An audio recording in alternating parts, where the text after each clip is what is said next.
Executive Tom Suozzi. We had 8 consecutive positive bond upgrades. Currently, we've seen 3 negative downgrades. We see a county attorney who keeps on making very poor decisions as an attorney. We can really not afford what we see here currently in Nassau County. And I gotta give credit to Tom, because to have something, I mean, we all can relate, to have something once in life, to somehow lose it, whether it's your fault or not, and to go back and pick it back up, that's so tough. That's very difficult to do. And I give Tom Suozzi credit. Carrié, one more time.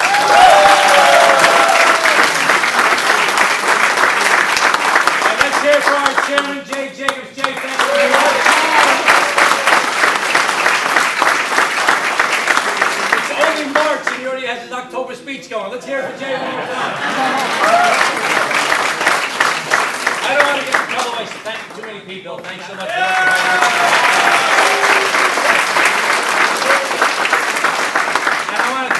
people on that team that are always working. I've been to that Valley Stream Democratic Club.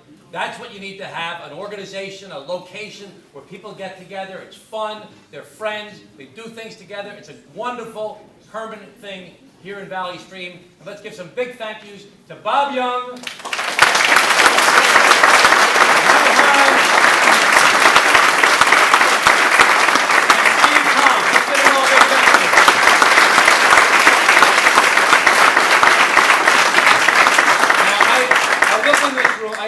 I am so moved by the people in this room. This is so fantastic.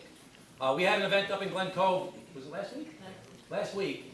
And I think there's more people in this room, quite frankly, and that's my base. So I look around this room, I see so many faces of so many people that I've known for years and years and years, and I can't go through and thank everybody, but I am so touched by the people I've known for years. Let me mention one guy, Sean Strife in the back of the room, hasn't been around in a while. I want to thank him for coming back. Sean, thank you for being here.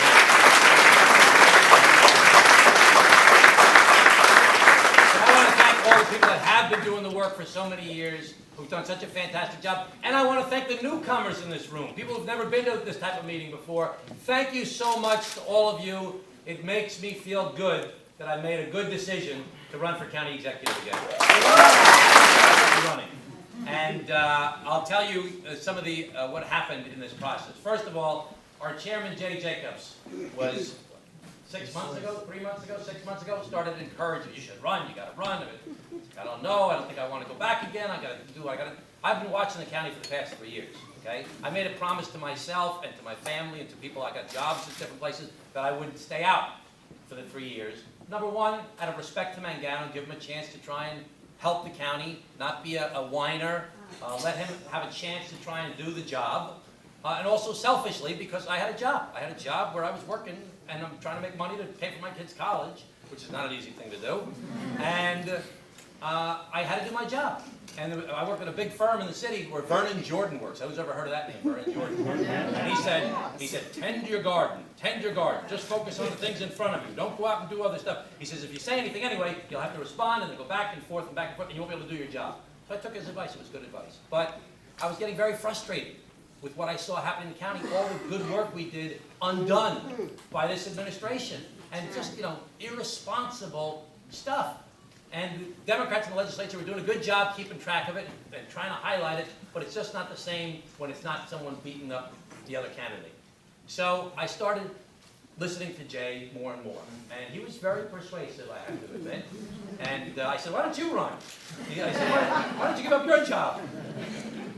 He said, because I'm not you, and you've got this sickness, so you got to go do it.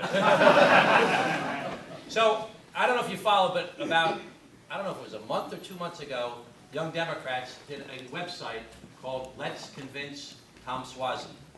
And, 1,000 people signed up on it. It was all over the county. It was very nice. My wife saw it. She said, you better tell them to do a Let's Convince Helene Suozzi website. So we weren't quite there just yet, but it was very encouraging. A little bit time after that, I don't know if you remember, the existing administration came out and said they had a surplus for 2012. Now, I know that's complete BS, okay? That's just not true. They had a deficit in 2011. They actually had a balanced budget in 2010. That was with our budget. They got rid of the energy tax, if you remember, but they had a real deficit. Local governments are not supposed to have deficits. They had a real deficit in 2011. They had bond downgrades, as Carrié was pointing out. And in 2012, they said I had a surplus, and I started writing an op-ed piece. I was like, I gotta do something. I gotta write something. And I'm writing, and I'm saying, what should I do? Should I do this? I'm writing. The next day, Newsday came out and said, this is complete BS. This is not true. It's a phony. Remember they called it the miracle surplus, miracles, it was a miracle. They said it's no miracle, it's phony, it's not true. There's $100 million just for 2012, but they just didn't pay the debts they owed. I mean, you can't, have a balanced budget when you're just not paying your debts. You couldn't do that in your house. The government certainly can't do it. And there's $330 million of those debts that they haven't paid. So that was the second thing. And Newsday came out and said it was BS, so it made me feel a little bit better. The third thing that happened, what was the third thing that happened? I mentioned it the other day. Oh, Koch. I went to the Koch funeral. I went to Ed Koch's funeral. He was always very nice to me. I mean, I really admired him. What a guy who's able to say exactly what he thinks every time, with no, worry about how it's going to sound politically correct. And I love the guy. I really did. I used to do a TV show on Wise Guys in New York City. It was D'Amato, Koch, and me when the other guy didn't show up. But Koch was always so nice to me, always encouraging me. He actually helped me when I did the Fix Albany campaign. I don't know if you remember that thing. He was actually helped me kick off the Fix Albany campaign. And when I actually lost the race, he wanted me to go work. He wanted me to be the executive director of a committee that he was forming to get the legislators in Albany to pledge that they would support independent redistricting. I said, listen, I gotta go, Vernon Jordan, and I gotta go do my job. I can't do it right now, but I appreciate it. And I would see him. He was always so nice to me. I went to his funeral, and I listened to the eulogies at his funeral. It was a beautiful service, and everybody talked about how he devoted his whole life to public service. And a speaker after speaker after speaker talked about the sacrifice he made, the commitments he made. And I want to do that with my life. That's what I've always wanted to do, and I have this feeling inside of me, and I can't stand what they're doing, and they're making a mess of it. And boy, I love Koch, and he's right. And so that was the next thing. The next thing that happened was my daughter and I. My daughter is looking at colleges. I don't know if you guys remember Caroline. She's now 17 years old, and she's going to college next year. And we were at a college out of state. I'm not allowed to say, you're embarrassing. So we went to a college out of state, and I was like, wow, what I've always been talking about when I was county executive, the idea that young people are not coming back home because they can't find a place to live, like a rental apartment in a downtown area. Kids in their 20s graduate from college, you're not looking to come buy a house in Levittown. You're looking to, meet other young people and hang out. Everybody moved from Brooklyn out to Long Island. Where are their kids going now? They're going to Brooklyn. And it's not because it's affordable. It's, it's fun, there's things happening, there's these cool downtowns I've talked about, and in Manhattan. So, I'm thinking of my daughter, think of all the bad press we've been getting in Nassau County. They're always in crisis after crisis after crisis. Who wants to move to a place like that? We believe in it, we're sticking it out, but if you look at the polls, people want to move away, and young people are not coming back home. So I'm like, all the things I talked about in theory is now real. My daughter is going to go away to college. If she gets into this college, she's going to go away out of state. And is she going to come home? I want her to come home. So there has to be opportunity. There has to be a future. And then finally, I had a good friend of mine who went to college with, great guy, wonderful guy.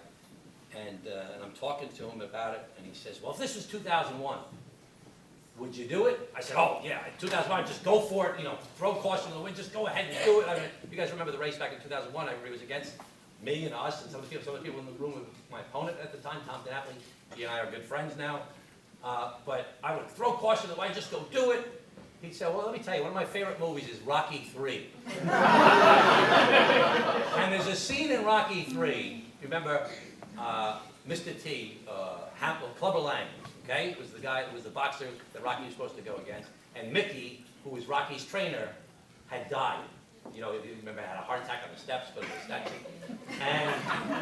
And Apollo Creed is now training Rocky. And they're running along the beach together. And, and he's going, come on, man, come on. Rocky's not running really hard. He says, come on, man. And he says, oh, forget it. He says, we'll do it tomorrow. We'll do it tomorrow. And Apollo Creed goes, there is no tomorrow! You've got to do it now! And that's what it really clicked with me. I'm either going to do this or not do this. And I'm doing it, and we're going to win this race.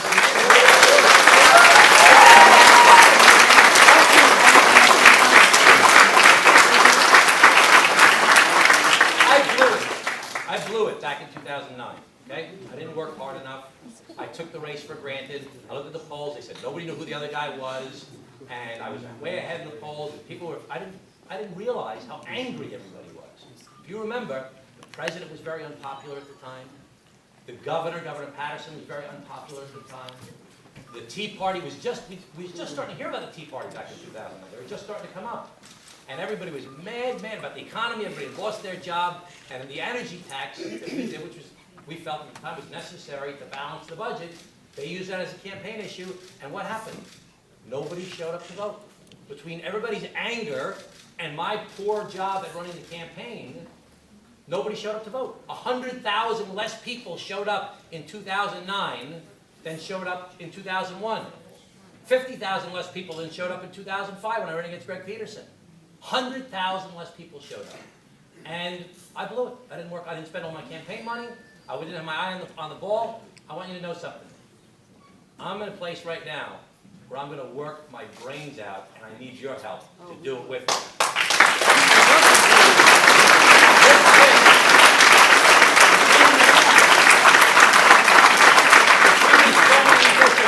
Between the phony redistricting that they're doing, why are they trying to redistrict this way? Why are they trying just to get Republicans? Yeah, they want to get 13 votes. Why do they want to get 13 votes? So they can borrow more money. That's the only reason they want to get a super majority, so they can borrow more money. That's what this whole administration has been about. Borrowing more money. Borrow, borrow, borrow. Forget about the future. Forget about your kids or my kids or anybody's kids. Forget about the future. Borrow money. We're going to say we didn't raise taxes, but they're going to have to pay them tomorrow. That's what this administration, so they said Suozzi caused all the problems. Suozzi's to blame for this whole thing. So let me tell you a little bit about the history. Remember in 2000, Bill Clinton was still the president. Al Gore was running for vice president. The economy in America was still booming. In fact, in 1999, it was really strong. But in 1999, Nassau County was on the brink of bankruptcy, much like it is now, with its bond rating one step above junk bond status. In fact, it later on was named the worst run county in America. But the economy was booming. They had all these problems when the economy was booming. So when I came into office in January of 2002, it was right after September 11th. The economy was already weakening a little bit in 2000. 2001, we got hit with these bombs, and our confidence was knocked, and our economy started going south. So we had to solve the problem. You know what? We did solve the problem. We raised taxes, we reduced the workforce by 1,000 people, which is not easy to do, not through layoffs, not through laying off low-wage workers so you can pay your buddies at the law firms and the engineering firms. We did it through natural attrition, and we reduced the amount of borrowing in the county.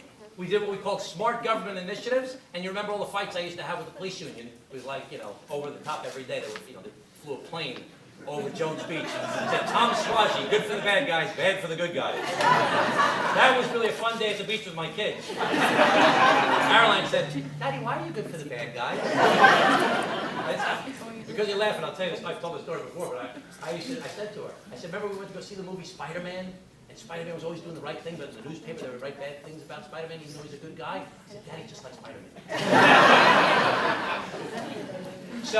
But we turned the place around. As Jay pointed out, 8 balanced budgets, 8 surpluses, 13 bond upgrades. We turned the place, we started doing better services, we started fixing problems, we made the county run more efficiently. I received national awards for different things that we did in the county. Lehman Brothers crashed. The whole economy went down. In the world, not in Nassau County, in the world, the economy went down. And we got hit particularly hard on Long Island because of the Wall Street guys who couldn't bring their bonuses out here. We got crushed. Our sales taxes started plummeting through the ground. So we had to come up with a plan to fix the problem. We did. We did a lot of dramatic stuff, which was not helped by the Republicans in the legislature, actually working against us every single chance they had. But we managed to keep the place stable. Were we strong and vibrant? No, but we were stable. In fact, our bond rating was analyzed by the Wall Street rating agencies in December of 2009, right around when we found out that I had lost the race after the recount. They analyzed the county finances and said Nassau County is stable. That's after we had already had our financial rating raised up. They said we were stable. So what happened? They came into office They did a bunch of stupid things, and in 2010, it went down. NIFA took over. NIFA was there the whole time I was there. NIFA was there since 1999. And it wasn't a democratic organization. They were driving me miserable a lot of times. But they never tried to take over, ever. So, Magano says, Suozzi, I inherited a mess. I inherited a mess. Everybody in America had a mess in 2010. After the economy was so bad in 2008 and 2009. Everybody in America, every municipality, remember Suffolk County? Everybody thought it was so strong, Steve Levy, blah, blah, blah. And Malone comes in and says, well, the economy, the budget's a mess. But the problem is they didn't fix it. They make these bold pronouncements. We're going to cut $60 million in labor costs. But then they didn't do it. They said we're going to close all the precincts down. Bad policy, bad way to do it, bad communication. But they didn't even do it. They would make all these broad statements, but never follow up. So, it's March. I'm not going to talk much more. Okay, let me just say that I didn't realize how much I loved the job of county executive until I lost it. And I love the opportunity to try and fix problems and try and solve things and make things better. And I need your help. And the people of Nassau County need your help. Because there is no tomorrow. And this race is about tomorrow. It's about my kids. It's about your kids. It's about our grandchildren. It's about the future of this place that is not that old. You know, Glen Cove, where I'm from, goes back to 1668 and blah, blah, blah. And other places go back a long time. Valley Stream goes back a long time. But in reality, it wasn't until 1947 when Levitt homes were built that things started to really grow out here. That's when it all really started to happen. So we're really only 65, 66 years old. And we've reached middle age. And we're starting to show it. And we're showing it because there's no more growth going on. And if there's no more growth, there's no new revenues coming in. And we have to change the way we think. And this race can't just be about, this guy is no good, this guy's a bum, he's no good, blah, blah, blah. You've got to talk about how you're going to fix the problems. We've got to pull together with the school districts and the towns and the villages. And we have to work together to solve the long-term future of this place we call home. If not, we're going south. Because people don't want to come to a place that's in crisis all the time. We see the services being cut. I'm not against cuts per se, but you can't cut the services in a way that's going to ruin the quality of life. There are so many things that we don't even think about, from monitoring people on probation, or monitoring sex offenders, or teenage kids that are fighting with their parents that can't be controlled at home, and persons in need of supervision, or the parks, or the police, or all these different that are being cut, but nobody's doing anything to fix it, to make it work. If you keep on cutting like that and do it in an irresponsible way without fixing the problem, you're going to ruin the quality of life. If you ruin the quality of life, you think people are mad about the high taxes now, you think they're mad about things now, what if the place goes, lowest crime rate in America for years. Crime rate, I think, has gone up. And I'm trying to confirm it with the FBI right now. I think the crime rate's going up.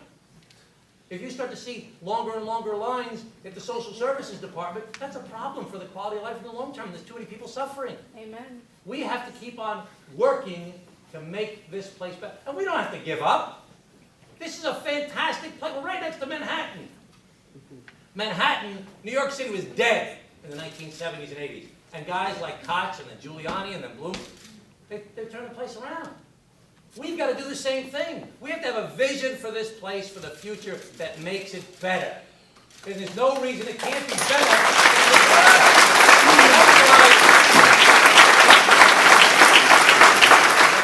Let's give them all a big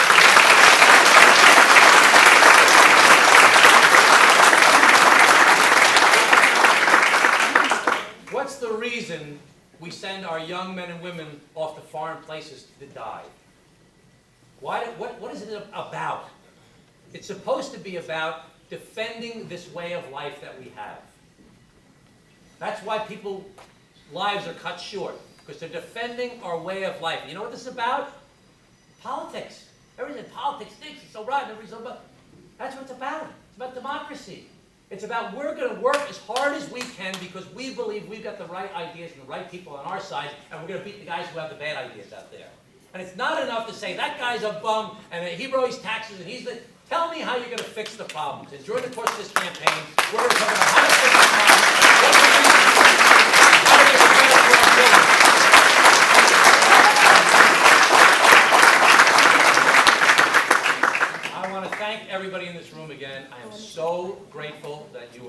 It means so much to me.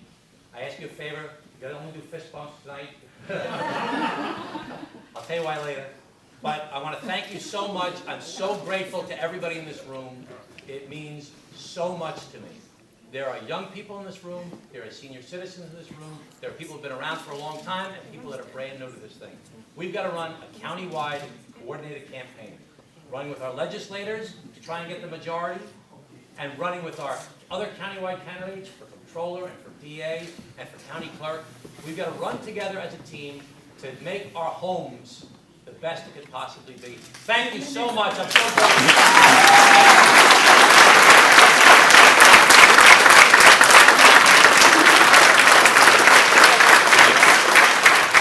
We're on election day. Hey, senators, get a balance. They don't get